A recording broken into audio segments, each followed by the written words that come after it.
Childhood, written by Marcus Nathan. सो इनके बारे में डिस्क्रिप्शन में लिंक है, वो देखो। एज यूजुअल कुछ ना कुछ इंटरेस्टिंग जरूर होगा। Now starting with the poem में कुछ 4 स्टैंजाज हैं, पर इस तरह की पोएम सबसे बेस्ट होती है जिसमें पर्टिकुलर एक अलग अलग स्टैंजा से दिए हों। क्वेश्चन भी है, आइडेंटिफाई इंडिविजुअलिटी, रैशनलिज्म, हाइपोक्रेसी कौन बताता है, बट लेकिन इस तरह की पोएम सबसे बेस्ट होती है। Now starting with the poem, starting में क्वेश्चन है, when did my childhood go, मेरा बचपन कब ख़त्म हुआ, समाप्त हुआ, कब चला गया। पूरी पोएम में सिर्फ यही खोजने की कोशिश करेंगे, when did my childhood go, when did my childhood go. Now पूरे 3 स्टेंजर्स में पूछा है कि कब गया कब गया, लास्ट में बताया है where did my childhood go, मतलब पूरे 3 स्टेंजर्स में बोला है कि कब गया कब गया कब गया, फिर कहाँ गया, गया तो गया, कहाँ गया। Now starting with first, when did my childhood go, was it the day I ceased मतलब होता है समाप्त होना, टू बी 11 जब मैं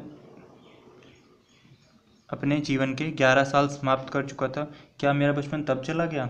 was it the time I realised that hell and heaven could not found in geography, या फिर वो दिन था जब मुझे पता चला कि नर्क और स्वर्ग दोनों ही ज्योग्राफी, मतलब जो मैप होता है, गूगल मैप्स कह लो या फिर मानचित्र कह लो, वहाँ पे ना ही हेल दिखता है और ना ही हेवन दिखता है, ना ही हमें नर्क दिखाई देता है, ना ही स्वर्ग दिखाई देता है। And therefore could not be, और इसका मतलब है कि ना ही नर्क होता है ना ही स्वर्ग होता है। जिस दिन मुझे ये पता चला था, आई रियलाइज, क्या उस दिन, वॉज दैट डे, क्या वो दिन था जब मेरा बचपन समाप्त हो गया। ये फर्स्ट स्टोरी है। जब फर्स्ट जिसे कहते हैं ना, ये एकदम रैशनलिज्म पे स्टार्ट होता है। Now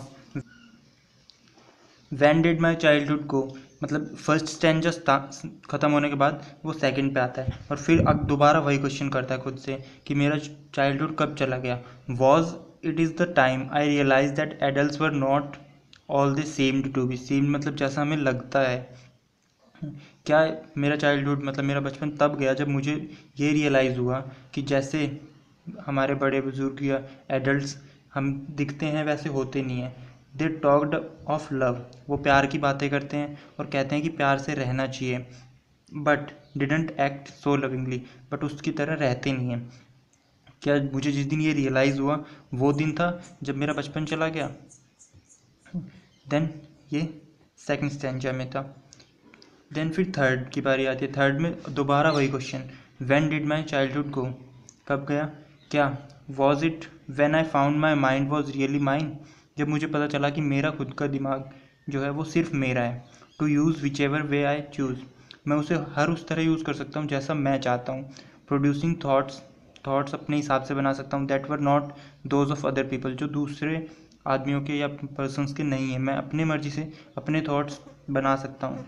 but my on and mine alone, सिर्फ मेरे हैं और मेरे अकेले के हैं। जिस दिन मुझे ये रियलाइज़ हुआ था या फिर जिस दिन मैंने ये ढूंढा था, आई फाउंड, क्या वो दिन था जब मेरा बचपन चला गया। नाउ 3 स्टैंजर्स में वो यही पूछ रहा है कि क्या वो दिन था, क्या वो दिन था। अब जो क्वेश्चन है फोर्थ स्टैंजर में कहता है, where did my childhood go, मेरा चाइल्डहुड कहाँ चला गया, बचपन कहाँ चला गया।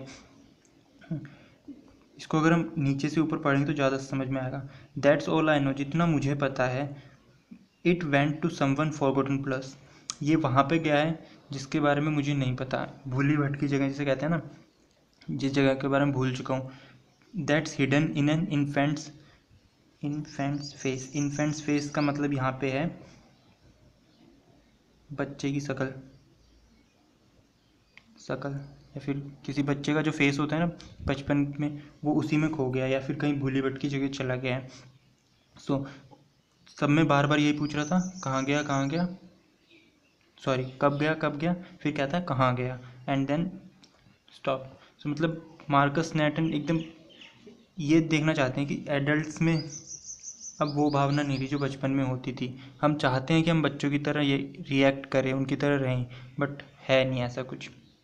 सो ज़्यादा कुछ खास क्वेश्चंस भी नहीं है, स्टैंजास बताने हैं, इंडिविजुअलिटी रैशनलिज्म और हाइपोक्रेसी, इन तीनों में से कौन सा इंडिविजुअलिटी शो करता है?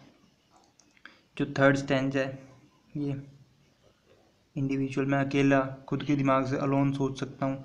रैशनलिज्म जो फर्स्ट स्टैंजा है, हेल एंड हेवन ज्योग्राफी पे नहीं मिलते। हाइपोक्रेसी ये second stanza. So individuality third stanza, rationalism first, hypocrisy second.